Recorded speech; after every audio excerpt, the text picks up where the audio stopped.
Vijayawada deputy mayor భర్తను arrest చేస్తారు. నేను అడుగుతా ఉన్నా, సూటిగా నేను ఒక ప్రశ్న అడుగుతా ఉన్నా. ఆ రోజు ఏం జరిగింది? తెలుగుదేశం పార్టీకి సంబంధించిన అఫీషియల్ స్పోక్స్ పర్సన్ పట్టాభి అనే వ్యక్తి ఆ రోజు సిట్టింగ్ ముఖ్యమంత్రిగా ఉన్న, అప్పట్లో సిట్టింగ్ ముఖ్యమంత్రిగా ఉన్న వ్యక్తిని ఎవరైనా చెబితేనే వాళ్ళు చేస్తారా?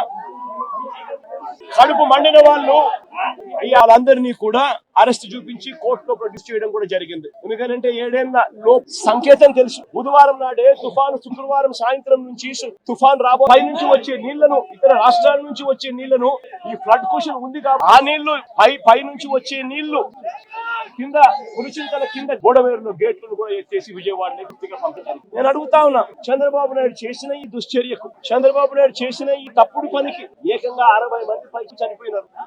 ఇంకా ఎక్కువ మంది చనిపోయి ఉండొచ్చు. రిపోర్ట్లు వస్తా ఉన్నాయి. ఈ 60 మంది ఇంతకు ముందు ఎప్పుడైనా తుఫాన్ పైన ఫ్లడ్ కుషన్ పెట్టకపోవడం వల్ల, రిలీఫ్ క్యాంపులు ఏర్పాటు చేయకపోవడం వల్ల, దాదాపుగా 4 సంవత్సరాల కిందటి జరిగిన ఘటనలో ఈ రోజు టాపిక్ డైవర్ట్ చేసేందుకు 4వ తారీఖు రాత్రిన సురేష్ ను, దళిత ఎంపీని, విజయవాడ డిప్యూటీ మేయర్ భర్తను అరెస్ట్ చేస్తారు. నేను అడుగుతా ఉన్నా, సూటిగా నేను ఒక ప్రశ్న అడుగుతా ఉన్నా. ఆ రోజు ఏం జరిగింది? తెలుగుదేశం పార్టీకి సంబంధించిన అఫీషియల్ స్పోక్స్ పర్సన్ పట్టాభి అనే వ్యక్తి ఆ రోజు సిట్టింగ్ ముఖ్యమంత్రిగా ఉన్న, అప్పట్లో సిట్టింగ్ ముఖ్యమంత్రిగా ఉన్న వ్యక్తిని ఓసుడీకే అని తిట్టాడు. ఓసుడీకే అంటే ఏమిటో తెలుసా? తెలుగుదేశం పార్టీ కార్యాలయంలో తెలుగుదేశం పార్టీ అధికార ప్రతినిధి ముఖ్యమంత్రిని ఆ రోజు అన్న మాట లంజా కొడక అని. నిజంగా ఆ మాదిరిగా ఒక వ్యక్తి తిడితే రాష్ట్ర వ్యాప్తంగా ఆ ముఖ్యమంత్రిని ప్రేమించే వాళ్ళు, వైఎస్ఆర్ కాంగ్రెస్ పార్టీని అభిమానించే వాళ్ళు, రాష్ట్ర వ్యాప్తంగా ఉన్న వాళ్ళందరికీ కూడా కడుపు మండగా ఎవరైనా చెబితేనే వాళ్ళు చేస్తారా? కడుపు మండిన వాళ్ళు, ఈ అన్యాయాన్ని చూడకూడదు అని అనుకునే వాళ్ళు ధర్నా చేయడానికి వచ్చిన వాళ్ళ మీద దాడి చేయడానికి కూడా ప్రయత్నం చేశారు. ఆ దాడి జరిగిన పరిస్థితుల్లో, ఆ తోపులాటలో, ఆ తొక్కిసలాటలో తెలుగుదేశం పార్టీ ఆఫీస్ మీద కొద్ది గొప్ప రాళ్లు పడిండొచ్చు. నేను అడుగుతా ఉన్నా, ఆ జరిగిన ఘటనను ముఖ్యమంత్రిగా నన్ను అన్నా కూడా నేను చంద్రబాబు నాయుడు గారి మీద కక్ష సాధింపు చర్యతో వ్యవహరించాల. రాళ్ళు పడినాయి అని చెప్పి ఎప్పుడైతే తెలిసిందో వెంటనే అటువంటి ఆ ఘటనకు పోయిన వాళ్ళందరినీ కూడా ఎవరెవరు పోయారు అని చెప్పి ఆధారాలు చూసి, అక్కడ ఉన్న సీసీ కెమెరాలో, అక్కడ ఉన్న ఒక్కొక్క సెల్ ఫోన్ లొకేషన్, ఇవన్నీ ఆధారాల మేరకు చూసుకొని ఎవరెవరైతే పోయారో వాళ్ళందరినీ కూడా 41A ఇచ్చి వాళ్ళందరినీ కూడా అరెస్ట్ చూపించి కోర్టులో ప్రొడ్యూస్ చేయడం కూడా జరిగింది. ఎందుకంటే 7 ఏళ్ల లోపు ఉన్న కేసు, శిక్షా కాల పరిమితి 7 ఏళ్ల లోపు ఉన్న శిక్షా కాల పరిమితి ఉన్న కేసు. కాబట్టి దీంట్లో అరెస్ట్ చేయడం అన్నది does not serve the purpose. కాబట్టి 41A ఇచ్చి కోర్టుకు హాజరుపరచడం కూడా జరిగింది. మన ఇంత నిబద్ధతతో ఆ రోజు మేము అడుగులు వేసాం. ఇంత నిబద్ధతతో ఆ రోజు నిబద్ధతతో అడుగులు వేసి వాళ్ళందరినీ కూడా హాజరుపరిచి 41A కింద వాళ్ళందరికీ కూడా నోటీసు, వాళ్ళందరినీ కూడా కోర్టు ప్రొడ్యూస్ చేశారు. చంద్రబాబు నాయుడు గారు ప్రభుత్వం వచ్చి 3-4 నెలలు కూడా అయిపోలా. ఈ 3-4 నెలల్లో చంద్రబాబు నాయుడు గారి పరిపాలన ఎంత దారుణంగా ఉంది అంటే నిజంగా నాకు ఆశ్చర్యం కలిగించే విషయాలు కనిపిస్తాయి. ఇదే పెద్ద మనిషి చంద్రబాబు నాయుడు గారు ఎంత రెడ్ బుక్ పాలనలో నిమగ్నమై ఉన్నాడు అనంటే, పరిపాలన ఎంత గాలికి వదిలేశాడు అనంటే, ఇదే పెద్ద మనిషి చంద్రబాబు నాయుడు తుఫాను వస్తా ఉంది అని సంకేతం తెలుసు. బుధవారం నాడే తుఫాను, శుక్రవారం సాయంత్రం నుంచి తుఫాన్ రాబోతా ఉంది, భారీ స్థాయిలో వర్షాలు పడతాయి, అతి భారీ వర్షాలు కురుస్తాయి శుక్రవారం సాయంత్రం నుంచి అని తనకు అలర్ట్ వచ్చింది. బుధవారం నాడే చంద్రబాబు నాయుడు దగ్గర బుధవారము, గురువారము, శుక్రవారం మధ్యాహ్నం దాకా టైం ఉండేది. కానీ చంద్రబాబు నాయుడు గారు అనే వ్యక్తి ఎంతగా ఈ మనిషి రెడ్ బుక్ పాలన మీద ధ్యాస పెడతా ఉన్నాడు తప్ప ప్రజల అగసాట్ల మీద ధ్యాస పెట్టడం లేదన్న దానికి ఇదే నిదర్శనం. 2.5 రోజు టైం ఉన్నా కూడా, బుధవారము, గురువారము, శుక్రవారం మధ్యాహ్నం దాకా టైం ఉన్నా కూడా చంద్రబాబు నాయుడు గాలికి వదిలేసి ప్రజలు తాను అదే రోజే, బుధవారం రోజే అలర్ట్ వచ్చిన రోజే తాను రివ్యూ మీటింగ్ తీసుకుని ఉంటే డ్యాములన్నీ ఒకవైపున నిండి ఉన్నాయి అనే సంగతి తనకు తెలుసు. పై రాష్ట్రాల నుంచి, మహారాష్ట్ర నుంచి, కర్ణాటక నుంచి, తెలంగాణ నుంచి నీళ్లు వస్తున్నాయనే సంగతి తెలుసు.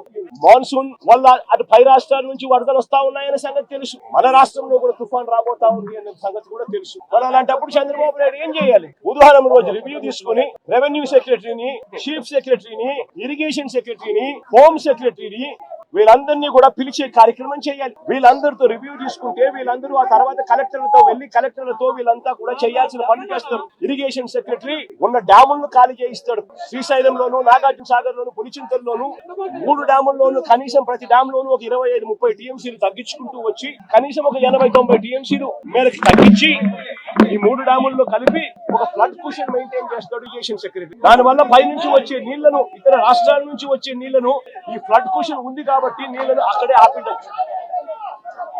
రెవెన్యూ సెక్రటరీ వెంటనే రిలీఫ్ క్యాంపులు ఏర్పాటు చేస్తాడు. ఆ రిలీఫ్ క్యాంపుల్లో ఏర్పాట్లు బాగున్నాయా లేదా, రిలీఫ్ క్యాంపులు ఎక్కడున్నాయి, ఎక్కడ పెట్టాలి, ఆ రిలీఫ్ క్యాంపుల్లో ఏర్పాట్లను పర్యవేక్షిస్తాడు రెవెన్యూ సెక్రటరీ. హోమ్ సెక్రటరీ లోతట్టు ప్రాంతంలో ఉన్న వాళ్ళందరికీ ఇన్ఫార్మ్ చేసి వాళ్ళందరినీ కూడా చెప్పి ఇలా తుఫాన్ రాబోతా ఉంది అని చెప్పి వాళ్ళందరినీ షిఫ్ట్ చేసే కార్యక్రమం హోమ్ సెక్రటరీ చేయిస్తాడు.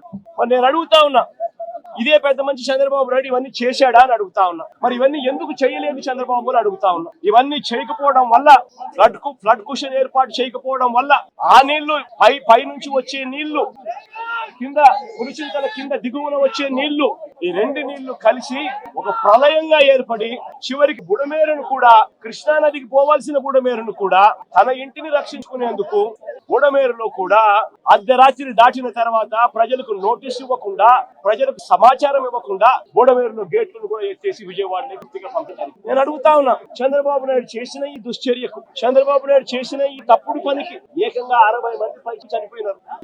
ఇంకా ఎక్కువ మంది చనిపోయి ఉండొచ్చు. రిపోర్ట్లు వస్తా ఉన్నాయి. ఈ 60 మంది ఇంతకు ముందు ఎప్పుడైనా తుఫాను వచ్చినప్పుడు 60 మంది చనిపోయిన ఘటన ఎప్పుడైనా మనం చూసామా?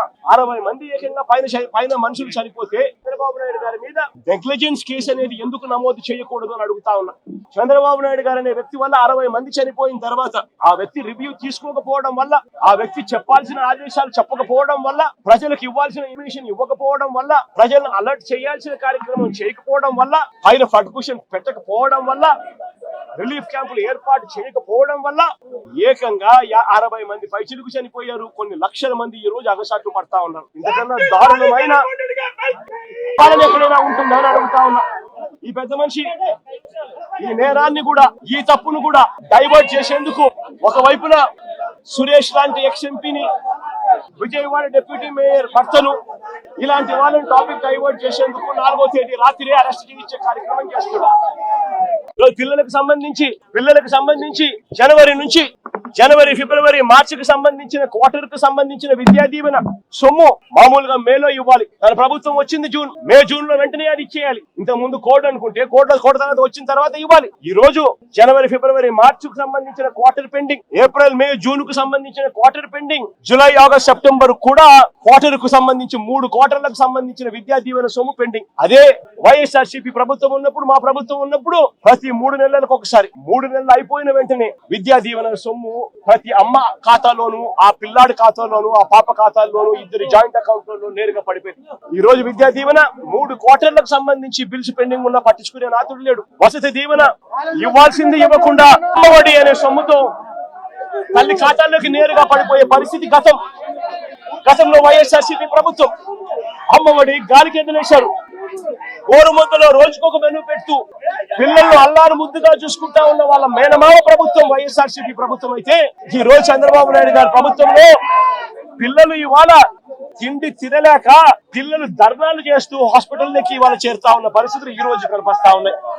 పడవల్లో ఇంగ్లీష్ మీడియం గాలి వదిలేశారు. టోఫుల్ అన్నది 3వ తరగతి నుంచి పీరియడ్ గా పిల్లలకు పెడుతూ ఇంగ్లీష్ లో తర్ఫీదిచ్చే కార్యక్రమం వైఎస్ఆర్సీపీ ప్రభుత్వం చేస్తా ఉంటే, ఈ రోజు టోఫుల్ క్లాసు నొప్పిగా ఎత్తేసినారు. నిజంగా నేను ఆశ్చర్యం కలుగుతా ఉంది. గవర్నెన్స్ విషయంలో అదే వైఎస్ఆర్సీపీ ప్రభుత్వం ఉన్నప్పుడు, అదే వాళ్ళ జగనన్న ప్రభుత్వం ఉన్నప్పుడు, ఆ పేదల జగనన్న ప్రభుత్వం ఉన్నప్పుడు ప్రతి పథకము డోర్ డెలివరీ జరిగేది. పెన్షన్ ఇంటికే వచ్చేది, రేషన్ ఇంటికే వచ్చేది. ఈ రోజు పెన్షన్ గాలికి వదిలేసినారు. జన్మభూమి కమిటీల చుట్టూ తిరగాల్సి వస్తా ఉంది.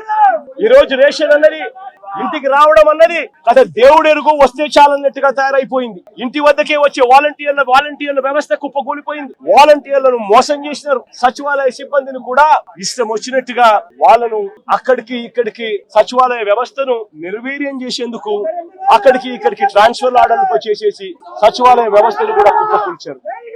గవర్నెన్స్ లేదు, డోర్ డెలివరీ లేదు, స్కూళ్లు బాగలేవు, స్కూల్ పిల్లలకు ఇచ్చేయాల్సిన విద్యా దీవెన, వసతి దీవెన, అమ్మఒడి ఇవన్నీ కూడా ఆగిపోయాయి. హాస్పిటల్స్ బాగలేవు, రైతుల పరిస్థితి బాగలేదు. రోజు నిజంగా ఆరోగ్యశ్రీ పరిస్థితి చూస్తే జనవరి నుంచి మామూలుగా జనవరిలో ఏదైనా హాస్పిటల్స్ వస్తే ఫిబ్రవరిలో ఆరోగ్యశ్రీ ట్రస్ట్ ప్రాసెస్ చేసి మార్చిలో బిల్స్ ఇస్తారు. మార్చి 16 కోడ్ వచ్చింది. ఇక అంతే, జనవరి నుంచి ఇప్పటిదాకా 2000 కోట్లు పై చిరుకు దాటాయి Aarogyasri network bill, hospitals bill. ఇంతవరకు ఇచ్చిన పాపాల పోల.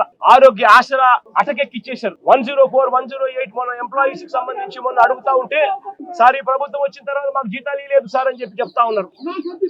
ఈ రోజు మెడికల్ కాలేజీలు 17 కొత్త మెడికల్ కాలేజీలు వైఎస్ఆర్సీపీ ప్రభుత్వం కట్టడం మొదలుపెట్టి అందులో 5 అప్పటికే పూర్తి చేసేసి ఆ 5 కాలేజీల్లో సీట్లు కూడా తెచ్చుకుని మిగిలిన ఇంకొక 5 కాలేజీలు కూడా ఇప్పుడు సీట్లు తెచ్చుకునే దానికోసం అన్ని వసతులు క్రియేట్ చేసి పెడితే చంద్రబాబు నాయుడు ఏం చేస్తా ఉన్నాడు? డబ్బుల కోసం మెడికల్ కాలేజీలు స్కామర్ కింద మార్చేసి తనకు కావాల్సిన వాళ్ళ కోసం మెడికల్ కాలేజీలు అవ్వేసే కార్యక్రమం చేస్తా ఉన్నాడు. 0 వేకెన్సీ పాలసీ తీసుకొచ్చి ప్రతి మెడికల్ కాలేజీలోను ప్రతి గవర్నమెంట్ హాస్పిటల్లోనూ ఉండాల్సిన డాక్టర్లు ఉండేట్టుగా, ఉండాల్సిన నర్సులు ఉండేట్టుగా 0 వేకెన్సీ పాలసీ వేయించుకొని వస్తే ఈ రోజు మళ్ళీ హాస్పిటళ్లలో మందుల కొరత, హాస్పిటళ్లలో నాడు నేడు ఆగిపోయింది, హాస్పిటళ్లలో డాక్టర్ల కొరత, హాస్పిటళ్లలో నర్సుల కొరత, ఆరోగ్యశ్రీ బిల్లులు ఇచ్చే కార్యక్రమం లేదు. ఇదే చంద్రబాబు నాయుడు గారిని దాదాపుగా 3.5 నెలలు దాటుతా ఉంది. ఏమైనా మీ సూపర్ 6 లను అడుగుతా ఉన్నా, ఏమైనా మీ సూపర్ 7 అడుగుతా ఉన్నాను. ఇదే పెద్ద మనిషి చంద్రబాబు నాయుడు గారు, ఇదే జగన్ ముఖ్యమంత్రిగా ఉండింటే, వైఎస్ఆర్ సిపి ప్రభుత్వం ఈ పాటికే ఉండింటే